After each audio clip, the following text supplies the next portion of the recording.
Hey, it's Andy Petronic, and I'd like to talk to you today about a distinction that I like to make between two words, two concepts, expectation and agreement, and how that relates to your journey toward a better life.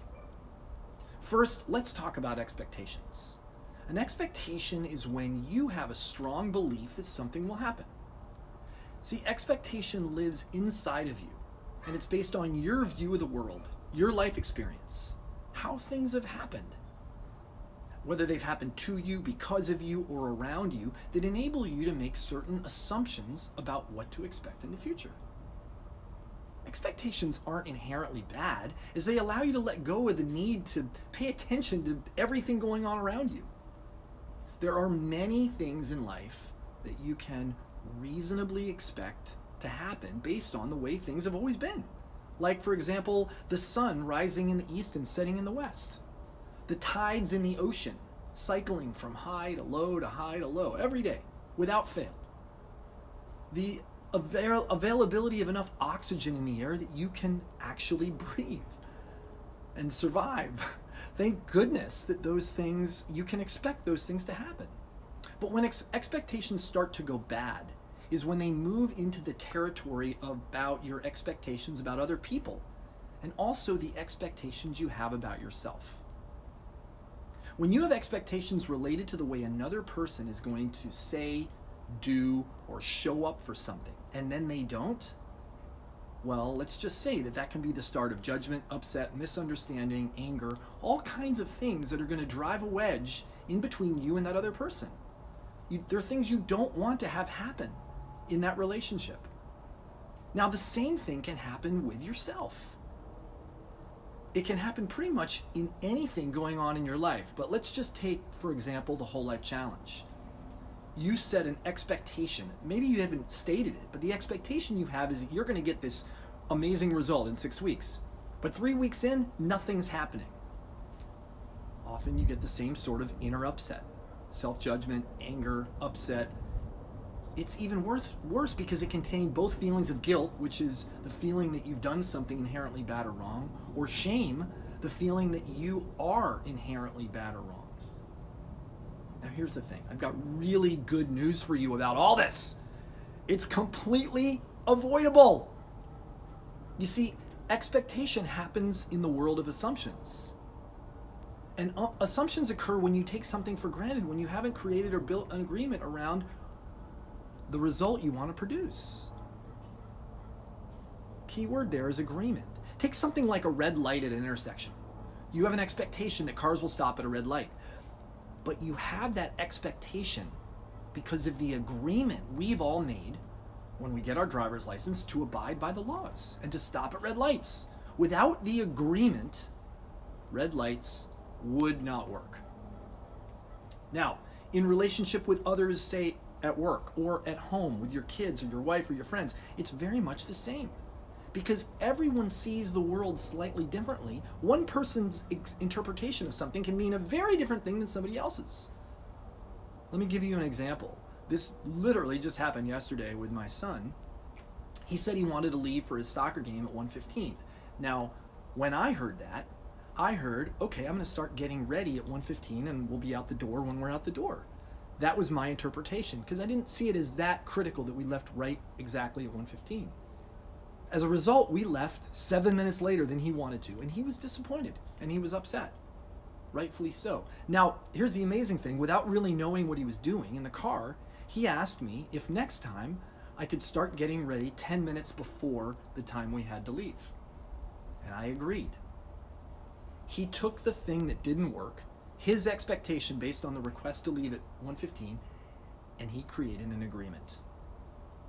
And he proposed the agreement to me so that the next time he could get what he wanted and would have a recourse.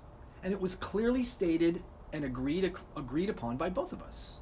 You see, agreements dissolve assumptions and expectations. They make relationships work when two people or more are committed to keeping their agreements. But they require advanced thought and consideration. What do you want? How do you want it? By when? And in what form?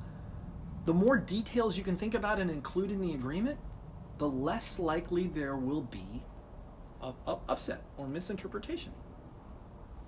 Now, the same thing goes with you internally. You know what I'm talking about?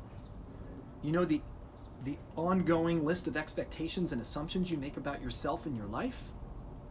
You know, the expectations you have to be a certain place in your career by now, to be in a loving relationship now, to have the body you've always wanted, to be a success, to be the best version of yourself ever. I mean, there are expectations we all have that we will always fall short of. They're often left unsaid, but they're part of the internal self-dialogue that we have every day with ourselves. We're never living up to our expectations. And where does that lead us? Right into the world of self-judgment, misunderstanding, upset, and anger, internally. Now, you'll never succeed in eliminating this process, as it seems to be part of the human condition.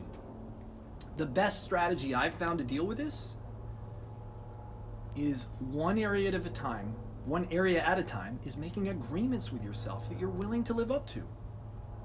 So what does that look like? Because you'll never be able to live up to the endless stream of expectations, you can stay out of the land of judgment by creating specific agreements. And these specific agreements are like, show up, take small actions, be present, like turn the phone off at dinner to make sure you're showing up. When you've taken the time to think about the actions that will lead to the results you want, and you make an agreement with yourself or with a coach or a friend or something like the Whole Life Challenge where you're accountable, it really becomes simple. You take the small actions each day. You live up to your agreement. Then see what happens. If it doesn't give you the result you want, then make a course correction. All the other stuff, the stuff that gets in the way of a relationship, and then the self-judgment and the misunderstanding and unfulfilled expectations, you can leave that all at the door. You can leave it all behind. So here's what I want you to do. Number one, pick one area of your life. Make a list of the things that aren't working for you, that are causing upset, that are causing anger, whether they involve other people or not.